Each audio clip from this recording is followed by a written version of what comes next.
Hi ಸ್ನೇಹಿತರೆ, ಎಲ್ರಿಗೂ ನಮಸ್ಕಾರ. ಮೊದಲನೇ ಪ್ರಶ್ನೆ, ಸೂರ್ಯನು ಭೂಮಿಯ ಸಮಭಾಜಕ ವೃತ್ತ ರೇಖೆ ನೇರ ಲಂಬದಲ್ಲಿದ್ದಾಗ ಅಂತಹ ಸ್ಥಿತಿಯನ್ನು ಹೀಗೆ ಎನ್ನುತ್ತಾರೆ: ವಿಷುವಸ್ತ ಕ್ರಾಂತಿ. ಎರಡನೇ ಪ್ರಶ್ನೆ, ಅಂತಾರಾಷ್ಟ್ರೀಯ ಡೆಡ್ ಲೈನ್ ಯಾವುದಕ್ಕೆ ಸಮೀಪ ಇದೆ? ರೇಖಾಂಶ. ಮೂರನೇ ಪ್ರಶ್ನೆ, ಕಾಲೋಚಿತ ವ್ಯತ್ಯಾಸಗಳು ಎಲ್ಲಿ ಗರಿಷ್ಠವಾಗಿರುತ್ತವೆ? ಮಧ್ಯ ಅಕ್ಷಾಂಶಗಳು. ನಾಲ್ಕನೇ ಪ್ರಶ್ನೆ, ಯಾವ ಶಕ್ತಿಯ ಮೂಲವನ್ನು ಭಾರತದಲ್ಲಿ ಅತಿ ಹೆಚ್ಚು ಬಳಸಲಾಗುತ್ತದೆ? ಕಲ್ಲಿದ್ದಲು.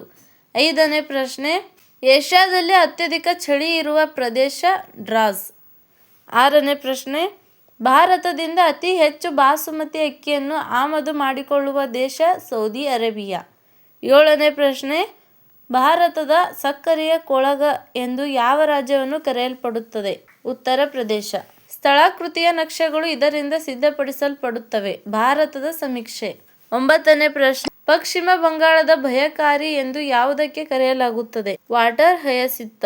ಹತ್ತನೇ ಪ್ರಶ್ನೆ, ಕಾಶ್ಮೀರದಲ್ಲಿ ಚೈನಾ ಆಕ್ರಮಿಸಿಕೊಂಡ ಭಾಗವು? ಅಕ್ಸಾಯ್ ಚಿನ್. ಹನ್ನೊಂದನೇ ಪ್ರಶ್ನೆ, ಹಸಿರು ಕ್ರಾಂತಿಯ ಮೂಲಕ ಭಾರತದ ಬ್ರೆಡ್ ಬಾಸ್ಕೆಟ್ ಎಂಬ ಹೆಗ್ಗಳಿಕೆಗೆ ಪಾತ್ರವಾಗಿರುವ ರಾಜ್ಯ? ಪಂಜಾಬ್. ಹನ್ನೆರಡನೇ ಪ್ರಶ್ನೆ, ಭಾರತದ ಯಾವ ರಾಜ್ಯವು ಅದರ ಮಸಾಲೆ ತೋಟ ಎಂದು ಹೇಳಲಾಗಿದೆ? ಕೇರಳ. 13ನೇ ಪ್ರಶ್ನೆ, ಪೂರಿಯಲ್ಲಿರುವ ಜಗನ್ನಾಥ ದೇವಾಲಯದ ಸುತ್ತಮುತ್ತ ನೆಲೆಸಿರುವ ಜನರು ಯಾವ ಭಾಷೆಯನ್ನು ಮಾತನಾಡುತ್ತಾರೆ? ಒರಿಯಾ. 14ನೇ ಪ್ರಶ್ನೆ, ಉತ್ತರ ಭಾರತದ ಮೈದಾನ ಪ್ರದೇಶಗಳಲ್ಲಿ ಬೀಸುವ ಬಿಸಿ ಗಾಳಿಯ ಹೆಸರು? ಲೂ.